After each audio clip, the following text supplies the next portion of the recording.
Hi guys! Magluto ko pritong mani. Pritong mani ba niya siya? Okay. Ubusin ko itong isang buong garlic. At saka itong peanut. Okay guys.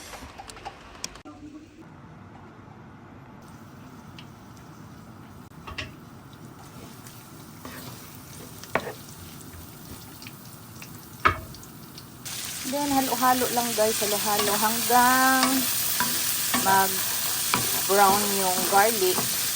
Para sa akin, it means luto na din yung mani.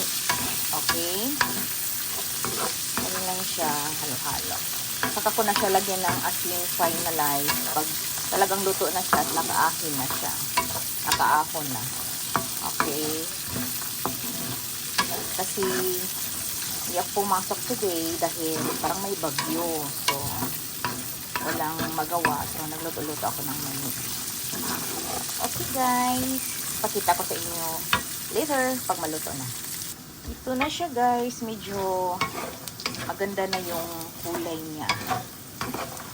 So, halo-halo pa rin. Halo-halo hanggang sa mag-brown yung garlic. Ayan, pumitikit-tikit na siya. Malapit na yun siya. Before ko pala niluto yung mani guys, binabad ko siya sa tubig. Kasi may nakita ako na ibang klaseng pagluto, ibaba daw sa tubig is ang sarap daw, crunchy. So, tinry ko kasi pag nagluluto ako, hindi ko talaga siya binababad sa tubig.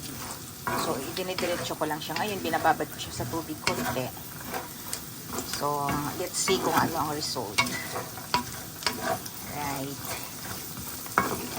Diba guys?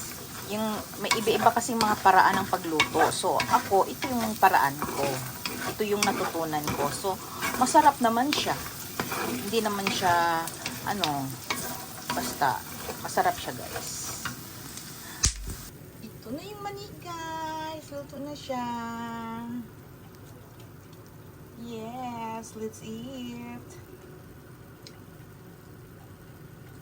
Kunti lang yung asin, guys. Iwas, nakakatakot kasi sa high blood.